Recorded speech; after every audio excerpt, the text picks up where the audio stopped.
What's up, everybody? Welcome to Podcast Now. I'm Alex, and in this video, I want to talk about an interesting article that I saw, but it was on a statement, and you can see it right here. This comes from Push Square, but it really comes from Warframe CEO, and this was a quote that's been floating around the last couple of days, talking about basically, they're not big fans of other companies pulling the plug too quick on live service games, and they feel that live service games, kind of need more time to breathe. So I want to read over what was said, and I thought this would make like a really good discussion video. Generally I'm opposed, and I mean, look, live service games have a place. I'm not saying to get rid of all of them. I've said numerous times, you can only have so many. You can only have so many top 10, most played live service games at a time. Eventually you're fighting for, in my belief, the same people, and you're having them all wanting to play, like, what, you want them to play 30 games all at one time. It's impossible. So that's kind of always been my mission statement, but I thought this was an interesting one, right? Because it kind of is back and forth of like, well, what does the industry think, right? The industry might think, wow, they're not being given a chance, and then, do I agree or disagree with it? So let's read the article, and then we'll go over my personal opinion on it. Of course, I want to hear from you guys in the comments as well. So Steve Sinclair, who's the CEO of Warframe, has spoken out against a large number of publishers that quickly drop their live service titles if they don't attract the sales and player engagement numbers they were hoping for. Speaking to Video Games Chronicle, he said they think the release is a make or break, and it's not. They have a financial way to be persistent, and they never do. It comes out, doesn't work, and they throw it away. The CEO looks at how developers pour years of their time and effort into creating worlds, systems, and mechanics only for the games to be dropped because player numbers fall and operating costs are high. We've seen this with amazing releases that I think have massive potential, and I think they eject too soon. So I want to cut it there, and it is an interesting discussion. At least I think it is. I can understand, and I think, look, we've seen comeback stories, right? Like No Man's Sky is a comeback story. It's actually a comeback story that I have resisted for a very, very long time, because I think just the absolute lies and deception that were at play in the beginning were almost unforgivable. To be fair, they have outdone themselves time and time again, and that new update that they just did the trailer on last week, that looks like the game I thought it was going to be 15 years ago when it came out, right? I mean, look, it took some time, and I'm not a fan of the lies, literally showing a trailer with things that were not in the base game. Like, you got to cut that stuff out, but they needed time, and they got time, and we see what happens, right? And there's been comeback stories. Even in games that are not entirely multiplayer, one of my go-tos is Star Wars Battlefront 2. Now, Star Wars Battlefront 2's multiplayer, and I'm saying EA's, I thought was always good from day one. Now, the loot boxes thing, no. But the mechanics, like how the actual multiplayer worked, I thought they built a really good one. They needed time to fix their own mistakes, and then to continue to adding the maps and adding Anakin and Grievous and all these different things. And it became an incredible multiplayer game. I mean, yeah, there's a single player component with it, but it became an incredible game. And then, they pull the plug to make Battlefield 2042. So let's not talk about the end of that story, right? But sometimes that needs to happen, okay? And I will admit that. And I will say, I like a good comeback story. I like games to be able to redeem themselves in some ways. Now, other times it's not possible. And I guess in terms of, his statement, do I agree or disagree? It's tough, because you could say that when he was talking about, hey, they spend years making these games, right? Then they come out and they're just kind of left. That's what any other game always was. You go back 20 years ago, say any game that's not multiplayer, right? You make a game. You pour your blood, sweat, and tears into that thing for 4 to 5 years. It comes out, and it's over. It does what it's going to do, and that's it. There's nothing else you can do to kind of redeem it. It is what it is. I like that, like, one shot. You only got one shot, and you have to, like, make it count. So I don't know if it's fair to liken those qualities to multiplayer games or live service games when it's like, well, every developer should do that. Every developer puts an incredible amount of time making systems and characters and stories and all sorts of stuff. And then most of, I don't even know if it is most. I don't know what the percentage is of single player versus multiplayer games. But single player games, they come out, they do their thing, and that's it. It is the same thing in terms of like the back end work, right? I guess it's like, well, the live service squad has more to give. They were planning on giving more and more to it. Now, do they deserve to be pulled so quickly?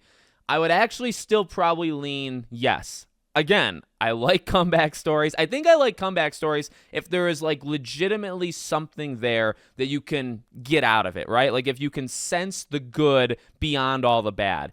And you could maybe argue, depending on how much of an optimist you are, you could maybe see that in any game, right? In a Redfall, you could say there's something there and they just need like 4 years to fix it. Is that realistic? Is that reasonable to give them 4 years? And to my, what I've said in the past, and I think I would hold true to it now, well, I just said, you got one shot. I think you also still, generally, have one shot when it comes to live service games too. I don't know why we need to change it. And I guess depending, so I talked about the optimist point of view, depending on how of like a negative Nancy you are, so let me play devil's advocate and maybe just be that for a second. Well, why do games deserve to be given 5 years to fix themselves? Now, there might be other things, right? Maybe it's a really good game. There's just not a lot of players. It needs time and it needs even more updates, I guess, to continue to grow. That's a little bit different. I guess I'm talking about a game, and again, this scenario here. Well, why, like a Redfall, let's take Redfall as an example. Why does that deserve it? They put the same time into Redfall as, say, you would do for a Dishonored, right? They both come out. They put 4 or 5 years into each of them. They need to make a mark right away. And this is another thing that I think, like, this kind of statement kind of gets away from. Why do we need to give second, third, fourth, fifth chances? Now, should games be given second chances? Should games, again, be allowed to fix their mistakes? Maybe, maybe not. But do we need 4 or 5 years? Like, when the game comes out, why can't it be good then? And that's almost like the scary part to it, right? Because depending on how you look at it, and depending on the example, say a Suicide Squad comes out, why can't it be a full-on game then? And the answer is it kind of was a full-on game, and it just wasn't a very good one. So they put the time in. They put more time into that than they did, say, like Arkham Knight.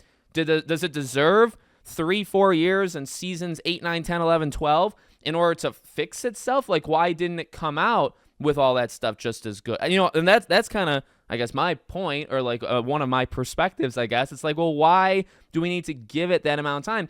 And then I also, like, look, he's a CEO of a studio, and they've made a successful live service type game in Warframe, right? So it's like he definitely knows the industry more than I do. But like looking at it from the back end, well, it is risky. And, again, we keep talking about all these second chances. Like, you've got to have the right circumstances behind the scenes to allow that. A thing like Suicide Squad, a thing like WB, right?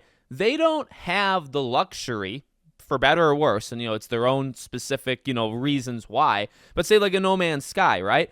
Like, they were able to do it. And now maybe they had more players. It was a smaller team, so they had the money to kind of continue it 6-7 years ago when it came out. Suicide Squad, huge and probably massive budget, probably bigger than they wanted, probably didn't do so well. And, okay, do you need to keep all these hundreds of people still working on it? But you see what I mean? Some studios and some corporations probably can't do what he's asking for, right? So, like, why do they pull, there's potential there. Why do they pull the plug? Well, like, if it doesn't do well at launch and you think, well, maybe it does well in year 3, you need to get it to year 3. And a couple of things can happen there. Number one, that's even more money. All that money you just spent leading up, keep going. And that's hard to ask. Like, you really want to ask that? Couple that with a game that struggles at launch and is also not very good. And now, again, like, the situations will change depending on which game you're talking about, right? But say a game is struggling. Say a game struggles with numbers and it needs years to, like, build that up. I mean, I wouldn't even say 50-50. You probably have less than a 50-50 shot that the publisher's going to say, okay, keep going. Like, you have to have a massive amount of faith, and then it might not happen. On top of it, we think of these redemption stories, these second chances, the No Man's Skies of the world. There's thousands that are not like that. That's another thing that I think, and again, like, he's the CEO, but I will say, really looking at it, right? I always talk about that top 10 list, top 20 list, top 30 list. You see the amount of people in these games, right? You can name a lot of these games. They've been the same games for like 5 to 10 years, right? Like the PUBGs are still there. The Dotas are still there. The Rocket Leagues and Dead by Daylights are still there, right? There's only so many games.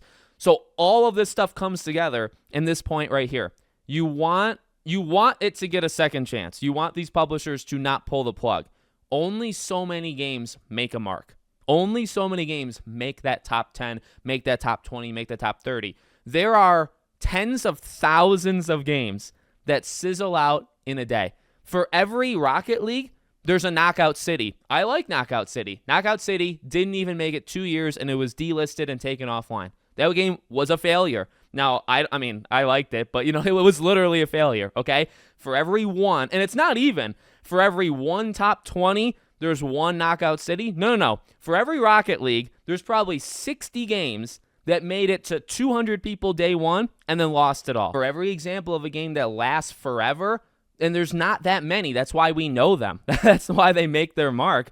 And I get it. Like, you want that. You want these games to join that exclusive group. But the sick truth is, most of them, in fact, probably 98% of them, are not going to do that. And this is the stuff we've talked about, like with PlayStation, right? Where it's like, I get it. You want one of those. Now, ironically, they walked themselves into it with Helldivers 2, but they wanted it with The Last of Us. They wanted it with the Spider-Man one that was canceled, right? Twisted Metal that was canceled. All these games that are being canceled, right? All these live service games. One of them, they just wanted one. If The Last of Us could be a top 20 played game for 4 years, that would be golden, right? Now, ironically, that was Helldivers, right? But like, they wanted one of them. But the sick truth is, if Sony made 10, which I think was the original goal, right? If they made 10, maybe one would actually work. The other not. A Concord is not going to make it in that top 20, right? It's going to die out day 1, day 2, day 3. And that's like the truth of it, right? So then you have a choice. Do you keep it going and pray that it can be one of those like odd shot ones, right, that actually make it? And the percentage of it is very low. And I mean, that's I don't know. Maybe it's pessimistic, but I also think it's literally realistic. You only have so many games, right? Like, I can keep going back to the same stuff. I'm not trying to be like a negative Nancy, because again, like, I get it. Like, you want one of those games, and only so many of those games can exist. So maybe you make 10, and you literally only need one, and then you get that one and you're fine. But I don't know if that's actually true, because you do have those other 9. They say all fail. Like, do you have to do layoffs and, like, restructuring? And, like there's still consequences. Yeah, you got your one big one, but you had 9 others that fail. That's just an example. But you have to think about this, like, case by case. You can't dedicate 4 years into Redfall, Suicide Squad. Like, what do you want them to do? And this is what I've talked about. What do you want them to do with Suicide Squad? What are they supposed to do? They have nobody working on this game, right? Maybe they probably have less than a dozen people still doing it. They've all moved on because they have to. You can't pay 200, 300, 400 people to make a game that 100 people are playing a day. It doesn't make any sense. And is there really a path of redemption or to redemption for the game? The odds are no.